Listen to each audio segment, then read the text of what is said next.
सुबह सुबह मैं जॉगिंग करने के लिए निकला था और सोचा कि रास्ते से जाते हुए दूध और बिस्कुट को भी खरीद लेना चाहिए। लेकिन जब मैं सिटी के मेन पार्क की तरफ से गुजर रहा था तभी पार्क के अंदर मुझे मेरे दोस्त दिखाई देते हैं जो कि कुछ तो कर रहे थे वहाँ पे। और थोड़ा करीब जाके मुझे मालूम पड़ा कि ये तो अपनी कार्स के साथ इंस्टाग्राम रील्स बना रहे थे। हे, मेरा वीडियो जरा ठीक से बनाओ, मेरे रील्स पे अच्छे लाइक आने चाहिए। लाइक्स छोड़ो, तुम्हें तो व्यू आ जाए वही बहुत बड़ी बात है। क्या तुम दोनों थोड़ा ठीक पोस्ट नहीं दे सकते? तुम्हारी फोटो ब्लर हो जा रही है। अब मैं अपने दोस्तों के पास चला गया था और मैं उनसे बोलने लगता हूँ कि और भाई लोग क्या हाल चाल है, काफी दिनों बाद नजर आए हो तुम सब लोग। ए भाई जरा तू 1 मिनट रुक जा, इनकी रील बनानी है मुझे। अरे तू कब से रील बना रहा है, वो सब छोड़, तू बस मेरी गाड़ी के साथ मेरी एक अच्छी फोटो ले दे। वेल, तुम्हें पोज मारना नहीं आता तो ये इसकी गलती नहीं है, मेरी गाड़ी के साथ तो बढ़िया फोटोज आई है मेरी। अब इन लोगों का फोटो सेशन कुछ इस तरीके से लगभग 15 मिनट तक चलता है और फिर फाइनली उसके बाद इन लोगों को टाइम मिल जाता है मुझसे बात करने के लिए। तो मैं उनसे पूछने लगता हूँ कि भाई लोग सब ठीक है? हाँ हम लोग तो ठीक है, लेकिन तू इतने दिनों से नजर नहीं आ रहा है, कहाँ रह रहा है आजकल? वो मैं थोड़ा अपने बिजनेस में बिजी था बस इसलिए। लगता है तेरा बिजनेस ठीक नहीं चल रहा है, इसलिए तू पैदल हो गया।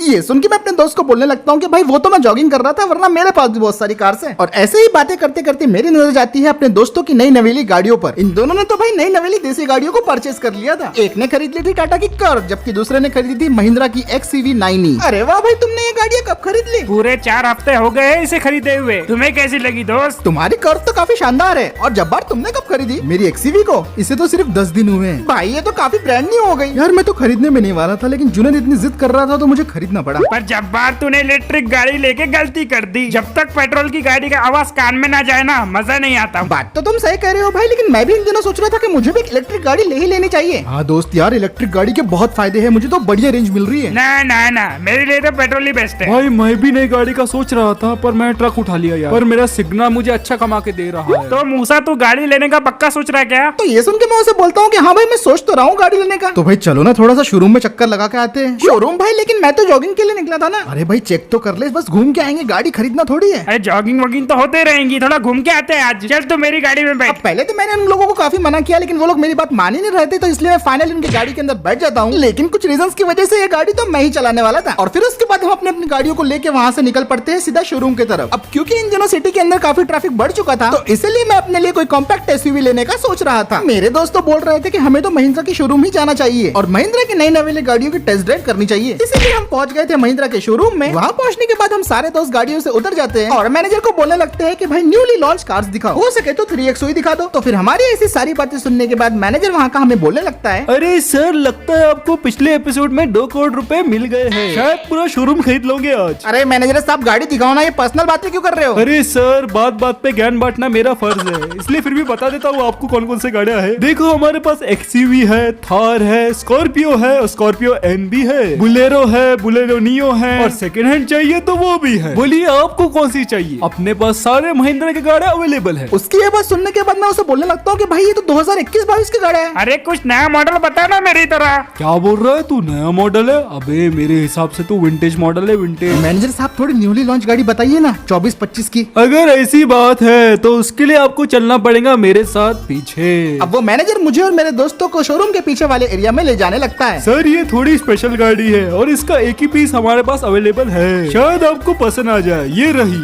अब इस गाड़ी को तो मैंने यहाँ पे बिल्कुल भी एक्सपेक्ट नहीं किया था, क्योंकि ये थी महिंद्रा की ब्रांड न्यू BE6C। सर सिर्फ BE6, वरना इंडिगो वाले आप पर केस कर देंगे। अच्छा, वैसे क्या फीचर्स आते हैं इसके अंदर? आपके सर पे जितने बाल नहीं है उतने तो इस गाड़ी में फीचर्स ही आ जाते हैं। ये गाड़ी फुल्ली इलेक्ट्रिक है। ये गाड़ी बनी है महिंद्रा के इंग्लो प्लेटफॉर्म पर और कंपनी क्लेम करती है 800 किलोमीटर की रेंज। ए, क्या बात कर रहा है? 800 किलोमीटर की रेंज? 800 किलोमीटर, इसमें 2 बार माइका आना जाना हो जाएगा। इतना ही नहीं सर, इसमें आपको मिलता है फुल्ली लग्जरी इंटीरियर, लेवल 2 का ADAS, ऑटो पार्किंग सिस्टम और आपकी सेफ्टी के लिए 6 एयरबैग। तो बोले तो आपको गाड़ी फुल्ली लोडेड मिलती है। अब इतने सारे फीचर सुनने के बाद मैं तो इस गाड़ी से काफी ज्यादा इंप्रेस हो गया था। फिर भी एक सेकंड ऑप्शन के लिए मैंने अपने दोस्तों से पूछ लिया कि भाई लोगों क्या मुझे इस गाड़ी को खरीद लेना चाहिए, तो मेरे दोस्त मुझे बोलने लगते हैं, उतनी भी खास नहीं है, पर तेरी इच्छा है तो ले ले। भाई 10 दिन पहले ये गाड़ी मुझे मिली होती तो मैं इसे खरीद लेता यार मैंने ट्रक क्यों खरीद लिया? सारे दोस्तों की राय सुनने के बाद मैं मैनेजर को बोलने लगता हूँ कि मुझे गाड़ी को खरीदना है। तो मैनेजर मुझे बोलने लगता है, आई एम सॉरी सर, पर ये गाड़ी बिकाऊ नहीं है, क्योंकि ये है डेमो पीस और कंपनी के रूल्स के हिसाब से मैं इसे बेच नहीं सकता। इस गाड़ी के लिए मैं एक्स्ट्रा पैसे दे सकता हूँ। अरे कंपनी गई पोक में। आप ये बताइए आप कितना दे सकते हैं इस गाड़ी के लिए एक्स्ट्रा में, और एक्स्ट्रा पेमेंट मेरे अकाउंट में आनी चाहिए। अब मैं मैनेजर को बोलने लगता हूँ कि गाड़ी की जितनी भी एक शोरूम प्राइस है उसके ऊपर मैं 2 लाख रुपए एक्स्ट्रा देने को तैयार हूँ। अरे सर क्या बात है, डील डन। पेमेंट कैश में देंगे या ऑनलाइन? अरे तुम तो जानते हो भाई मेरे पास कभी कैश नहीं रहता, इसलिए मैं सारे पेमेंट ऑनलाइन ही करता हूँ। जल्दी से अपनी बैंक अकाउंट डिटेल्स मुझे दे दो, मैं फटाफट पेमेंट कर देता हूँ। ये लो मेरा बैंक अकाउंट नंबर लिख लो, 2 बार 3 बार 3 बार 4 बार। अब फाइनली गाड़ी के लिए पूरी पेमेंट हो गई थी और फिर उसके बाद वो मैनेजर मुझे बोलने लगता है, देखिए सर, अगर आपको कोई ये बोले कि ये गाड़ी आपने कहाँ से ली है तो मेरा नाम मत बताना, ठीक है ना? चलो वेट करो, मैं गाड़ी के पेपर और चाबी लेके आता हूँ। अब आधा घंटा वेट करने के बाद फाइनली हमें गाड़ी की डिलीवरी मिल गई थी और फिर उसके बाद मैं और मेरा दोस्त गाड़ी के अंदर बैठ गए थे और इसे ड्राइव करने के लिए मैं काफी ज्यादा एक्साइटेड था। अब इसके बाद हम सभी लोग अपनी अपनी गाड़ियों को स्टार्ट करते हैं और गाड़ियों को लेके शोरूम से निकल पड़ते हैं सीधा रोड पे। और अब मुझे मालूम पड़ने वाला था कि BE6 असली में कैसी है। फर्स्ट इंप्रेशन देखा जाए तो ये गाड़ी दिखने में काफी ज्यादा कमाल की थी। रोड प्रेजेंस शानदार था, ड्राइव करने में बिल्कुल साइलेंट और स्मूथ थी, हैंडलिंग तो एकदम परफेक्ट। अरे भाई थोड़ा आराम से चला, एडा से इसका ये मतलब नहीं कि तू अंगार मुतेगा। अब इतने में मेरा कैंपर वाला दोस्त मुझे बोलने लगता है, भाई क्यों ना एक रेस करते हैं हाईवे पे जाके, क्या बोलते हैं? हाँ हाँ, हमें रेस करनी चाहिए मजे के लिए। तो चलो दोस्तों हाईवे की तरफ हम लोग रेस करने चलते हैं। अब रेस करने के लिए मैं तो हमेशा तैयार रहता हूँ और इसी बहाने मेरी BE6 की टेस्टिंग भी हो जाएंगी। तो हम सभी लोग ड्राइव करके सीधा पहुंच जाते हैं हाईवे की तरफ। XCV, A9, टाटा की कर्व और BE6C, इन तीनों के बीच में अब रेस होने वाली थी। XCV और कर्व की ताकत का तो मुझे अंदाजा था, लेकिन ये BE6C क्या करेंगी इस बारे में मुझे कोई आइडिया नहीं था। ये रेस भले ही मजाक के लिए हो, पर इसे जीतूंगा तो मैं ही। टाटा लोहा, देश का लोहा। तुम मुझसे नहीं जीत सकते। भाई मुझे लगता नहीं ये लोग मजाक के मूड में। अब हम तीनों स्टार्टिंग लाइन पे पहुंच गए थे और सबने अपनी गाड़ी को स्टार्ट कर दिया था और मेरे दिमाग में भी यही बात चल रही थी कि अगर ये लोग रेस को मजाक में नहीं ले रहे तो मैं रेस को मजाक में क्यों लूं। तो इसीलिए मैं भी अपना रेस में फुल पावर दिखाने वाला था। 3, 2, 1 और इतना बोलते ही हमारी रेस शुरू हो जाती है और अब हम सभी लोग अपने अपने फॉर्म में आ गए थे। शुरुआत में तो पहले टाटा कर्व एक तरफा डोमिनेट कर रही थी और मैं उसे कैचअप करने की कोशिश कर रहा था, लेकिन तभी इतने में ही सुमड़ी में घुमड़ी करके जब्बार आगे निकल गया। और भाई कैसी रही? हाँ, मुझे ट्रिप से नफरत है। कर्व तो पूरी तरीके से जब्बार को पीछे करने की कोशिश कर ही रही थी, लेकिन मैंने भी अपने BE6 का पावर मोड एक्टिवेट कर दिया था और देखते ही देखते मैंने टाटा कर्व को कैचअप कर लिया था।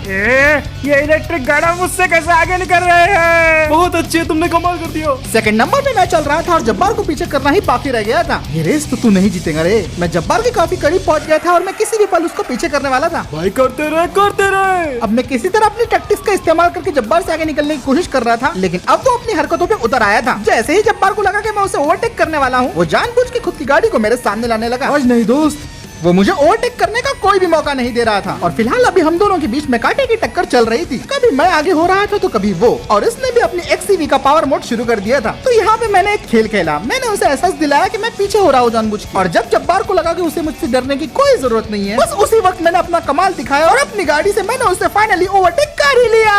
ये क्या मजाक है? फाइनली ये रेस में नंबर 1 पोजीशन में मैं चल रहा था और ऑलमोस्ट मैं ये रेस को जीत भी गया था। भाई तूने कमाल कर दिया, तू तो जीत गया। हम अपनी खुशी मना रहे थे और कुछ लोग काफी दुखी थे। जाने दे, फन के लिए रेस थी, मैं तो मजाक से कर रहा था। अब मैं इन लोगों से काफी आगे आ गया था और मैंने ऑलमोस्ट फिनिश लाइन को क्रॉस ही कर लिया था, पर तभी साइड से अचानक से एक ट्रक आता है और मेरी XCV पे जा भिड़ता है। इस टक्कर का इम्पैक्ट इतना ज्यादा खतरनाक था कि मेरी XCV लिटरली हवा में उड़ जाती है और उसमें आग पे लग जाती है। वो ट्रक मेरी गाड़ी को घसीटता हुआ रोड के साइड पे छोड़ देता है, जिसकी वजह से मेरी XCV जल के पूरी तरीके से खाक हो जाती है। वो तो एक्सीडेंट के वक्त हम दोनों खिड़की से बाहर कूद गए थे, इसलिए हम दोनों को ज्यादा चोटें नहीं आई, पर इस इम्पैक्ट की वजह से मेरा कैंपर वाला दोस्त बेहोश हो गया था। वक्त रहते मैंने फायर ब्रिगेड और एम्बुलेंस को तो कॉल कर ही दिया था, लेकिन मुझे ये बात समझ में नहीं आ रही थी कि किसने मेरे साथ ये किया। जब भी मैं थोड़ा सा खुश होता हूँ, पता नहीं मेरे साथ ऐसा क्यों होता है। एक्सीडेंट की वजह से मुझे बुरी तरीके से सदमा लगा था, इसलिए मैं जगह पे ही बैठ गया था और जब तक पुलिस और एम्बुलेंस आई तब तक वो ट्रक वाला भाग चुका था। न जाने ये काम किसने किया और क्यों किया, लेकिन आज थोड़ी सी और गलती होती तो हम दोनों मारे जाते। अब मैं थोड़ा सा उठ के खड़ा होता हूँ, तभी मुझे दिखाई देता है कि जब्बार वगैरह यहाँ पे आ गए थे। वो दोनों फौरन अपनी गाड़ी से उतरते हैं और बोलने लगते हैं, oh my God,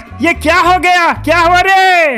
oh no, अरे इसका इंतकाल हो गया क्या रे? अरे नहीं भाई ऐसी बातें मत बोलो, ये जिंदा है, बस बेहोश हुआ है। हाँ शुक्र है, पर ये सब हुआ कैसे? तो मैं इन लोगों को बताने लगता हूँ कि कैसे एक ट्रक आया और हमें साइड से ठुक के चला गया। तो मेरी ये सारी बातें सुनने के बाद वो लोग बोलने लगते हैं, मेरे ख्याल से ड्राइवर पी के होगा तभी ये हरकत हुई है। कोई जानबूझ के ऐसा क्यों करेगा भाई? नहीं रे बापा, अगली बार से ऐसा वैसा नहीं करेंगे अपन। वैसे तेरी गाड़ी का इंश्योरेंस है ना, और तेरी कोई हड्डी वगैरह तो नहीं टूटी है? चल के देख बोला। अरे भाई मैं पूरी तरीके से ठीक हूँ, बस मुझे अफसोस इस बात का है कि मेरी ये नई नवीली गाड़ी का ये हाल हो गया और बेचारा ये बेहोश हो गया। जरा एक मिनट भाई, मुझे किसी का फोन आ रहा है। हेलो, कौन बोल रहा है? हेलो सर, मैं आपका मैनेजर बल्लू बोल रहा हूँ। हमारी फैक्ट्री में किसी ने आग लगा दी है। अबे ये क्या बोल रहा है? उससे पूछो कि कौन कर रहा है ये सब। और सर मुझे ये भी पता चला कि आपके घर को भी किसी ने आग लगा दी है। सर अब वो पागल आदमी इधर आ रहा है। सर मुझे बचा लो सर। हेलो भाई, सर! बल्लू बल्लू सुन रहे बात? कौन है वो? हेलो हेलो हेलो भाई, अब मैं कह सकता हूँ कि तेरे साथ जो एक्सीडेंट हुआ था वो किसी ने पी के तो नहीं किया था। फोन पे बल्लू ने जो बोला वो बातें सुनने के बाद तो मुझे मालूम पड़ गया था कि अब तो मेरे ऊपर एक बड़ी मुसीबत आने वाली थी। कुछ बहुत बुरा होने वाला है। फिक्र मत करो दोस्त, इस मुसीबत में हम भी तुम्हारे साथ रहेंगे। तो इसी के साथ आज का वीडियो यही खत्म करते हैं। वीडियो पसंद आया तो लाइक शेयर सब्सक्राइब जरूर कर देना और मैं मिलता हूँ दोस्तों आपसे अगले वीडियो में।